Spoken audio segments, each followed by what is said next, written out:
Assalamualaikum warahmatullahi wabarakatuh. Nama saya Zakia Naulia Rahab dari kelas 2 SIA. Kali ini saya akan menjelaskan materi tentang sejarah filsafat Islam.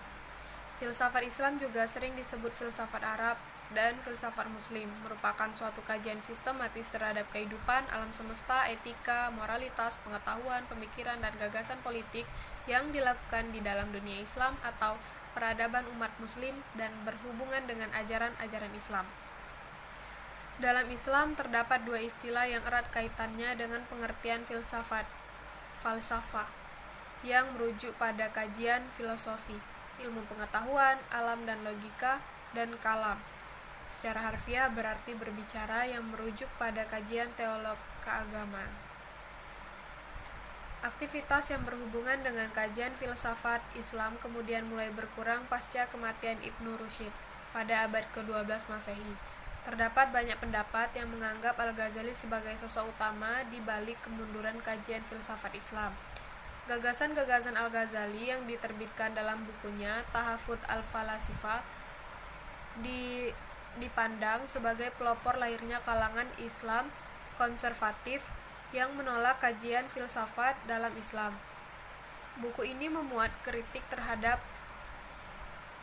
kajian filsafat yang ditawarkan oleh filsuf seperti Ibnu Sina dan Al-Farabi yang dianggap mulai menjauhi nilai-nilai keislaman. Namun pandangan ini kemudian menjadi perdebatan dikarenakan Al-Ghazali juga dikenal secara luas oleh pemikir-pemikir Islam sebagai seorang filsuf.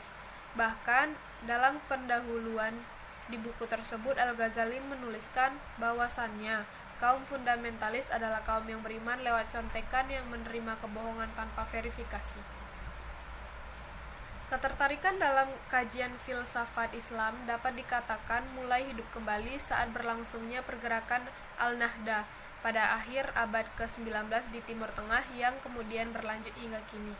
Beberapa tokoh yang dianggap berpengaruh dalam kajian filsafat Islam kontemporer diantaranya Muhammad Iqbal, Fazlur Rahman, Syekh Muhammad Naqib Al-Attas, dan Buya Hamka. Secara histori, perkembangan filsafat dalam Islam dapat dikatakan dimulai oleh pengaruh kebudayaan Helenis yang terjadi akibat bertemunya kebudayaan Timur Persia dan kebudayaan Barat Yunani. Pengaruh ini dimulai ketika Iskandar Agung atau Alexander the Great yang merupakan salah satu murid dari Aristoteles berhasil menduduki wilayah Persia pada 331 sebelum Masehi. Alkulturasi kebudayaan ini mengakibatkan munculnya benih-benih kajian filsafat dalam masyarakat Muslim. Di kemudian hari, penerjemah literatur keilmuan dari Yunani dan budaya lainnya ke dalam bahasa Arab secara besar-besaran di era Bani Abbasiyah tahun 750 sampai 1250-an. Dapat dikatakan memberi pengaruh besar terhadap kemunculan dan perkembangan kajian filsafat Islam klasik. Peristiwa tersebut kemudian menjadikan periode ini sebagai zaman keemasan dalam peradaban Islam. Ini sekaligus menunjukkan keterbukaan umat Muslim terhadap berbagai pandangan yang berkembang saat itu, baik dari para penganut keyakinan monoteis lainnya seperti kaum Yahudi yang mendapat posisi penting saat itu di negeri-negeri Islam, hingga kaum pagan yang terlihat dari ketertarikan umat Muslim terhadap literatur bangsa Yunani kuno yang mana sering diidentikan dengan ritual-ritual paganisme.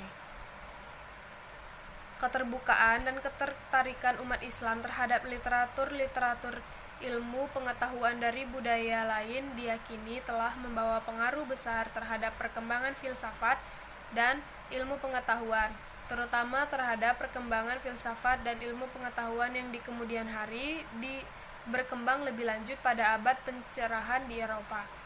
Dunia pemikiran Islam kemudian semakin terfokus pada perdamaian antara filsafat dan agama ataupun akal dan wahyu yang kemudian mempengaruhi semakin diusungnya integrasi antara akal dan wahyu sebagai landasan epistemologi yang berpengaruh pada karakter perkembangan ilmu pengetahuan dalam dunia Islam.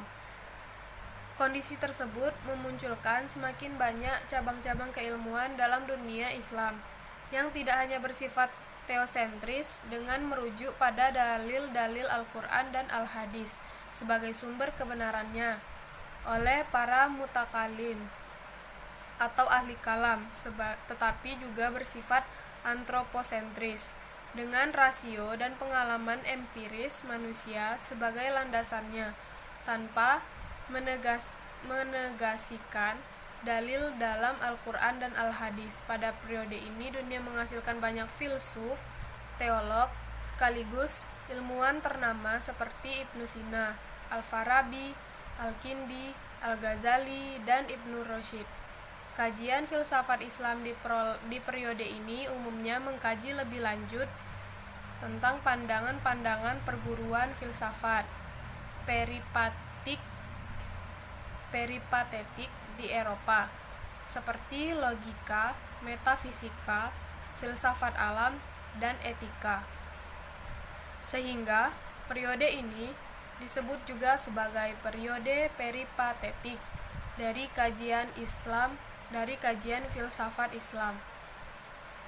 Pasca kematian Ibnu Rushd pada abad ke-12 Masehi, kajian-kajian peripatetik dalam filsafat Islam mulai meredup.